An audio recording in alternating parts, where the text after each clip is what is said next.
Apakah Anda pernah merasa terpesona oleh sebuah karya seni? Apakah Anda pernah bertanya-tanya apa yang membuat sebuah karya seni indah, mengekspresikan sesuatu, atau memiliki makna?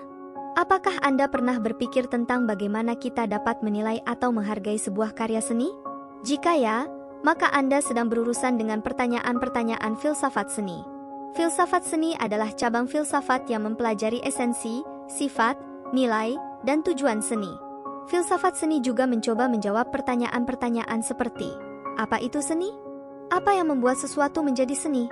Bagaimana kita dapat membedakan seni dari bukan seni?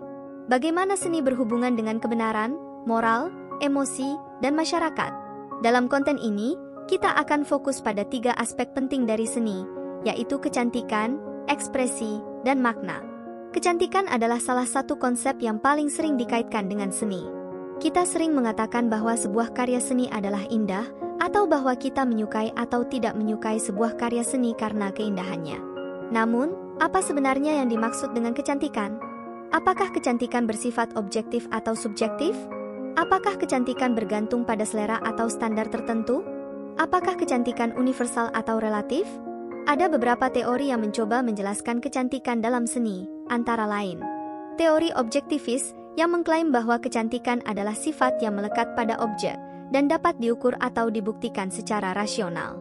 Contohnya adalah teori proporsi yang mengatakan bahwa kecantikan bergantung pada keseimbangan, harmoni, dan kesimetrian bentuk. Teori subjektivis yang mengklaim bahwa kecantikan adalah sifat yang tergantung pada persepsi, perasaan, atau preferensi subjek dan tidak dapat diukur atau dibuktikan secara rasional. Contohnya adalah teori ekspresionis yang mengatakan bahwa kecantikan bergantung pada ekspresi atau komunikasi emosi dari seniman atau penikmat.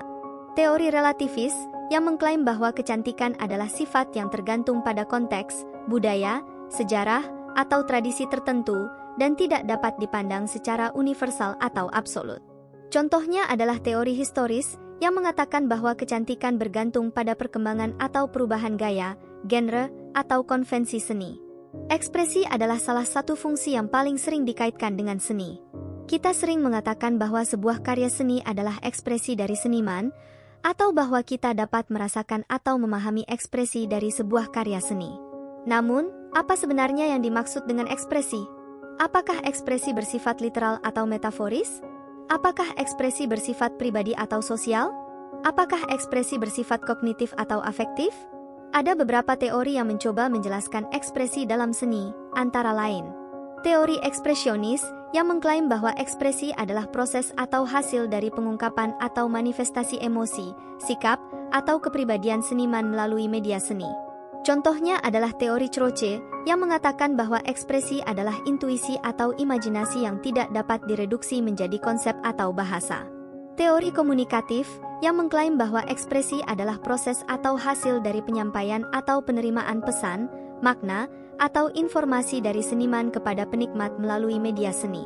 Contohnya adalah teori Beardsley yang mengatakan bahwa ekspresi adalah simbol atau tanda yang dapat ditafsirkan atau dipahami secara rasional. Teori pragmatis yang mengklaim bahwa ekspresi adalah proses atau hasil dari pengaruh atau dampak dari seniman atau karya seni terhadap penikmat atau masyarakat melalui media seni. Contohnya adalah teori Dewey yang mengatakan bahwa ekspresi adalah pengalaman atau interaksi yang dapat menimbulkan atau mengubah perasaan, sikap, atau tindakan. Makna adalah salah satu konsep yang paling sering dicari atau ditanyakan dalam seni. Kita sering mengatakan bahwa sebuah karya seni memiliki makna, atau bahwa kita ingin mengetahui atau menjelaskan makna dari sebuah karya seni. Namun, apa sebenarnya yang dimaksud dengan makna? Apakah makna bersifat eksplisit atau implisit? Apakah makna bersifat tetap atau berubah? Apakah makna bersifat tunggal atau jamak? Ada beberapa teori yang mencoba menjelaskan makna dalam seni, antara lain teori intentionalis yang mengklaim bahwa makna adalah sesuatu yang dimaksudkan atau ditujukan oleh seniman dan dapat diketahui atau direkonstruksi dari niat, tujuan, atau konteks seniman.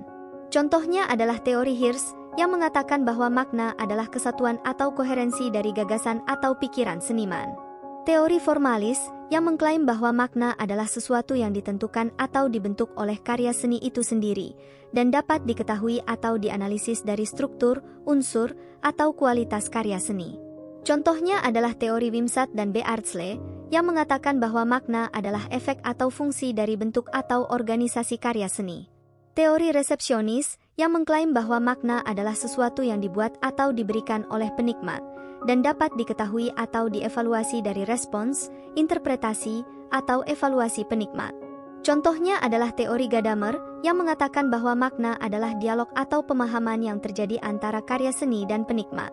Dari pembahasan di atas, kita dapat melihat bahwa filsafat seni adalah bidang yang sangat luas dan menarik, yang menawarkan berbagai perspektif dan pendekatan untuk memahami seni.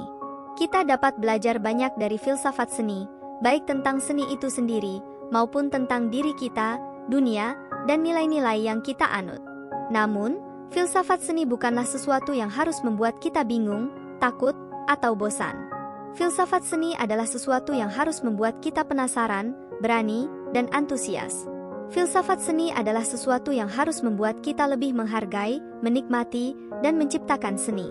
Oleh karena itu, saya mengajak Anda untuk terus menjelajahi dan mengeksplorasi dunia seni dengan bantuan filsafat seni. Saya yakin Anda akan menemukan banyak kecantikan, ekspresi, dan makna yang akan memperkaya hidup Anda. Terima kasih telah menonton, dan sampai jumpa di konten selanjutnya.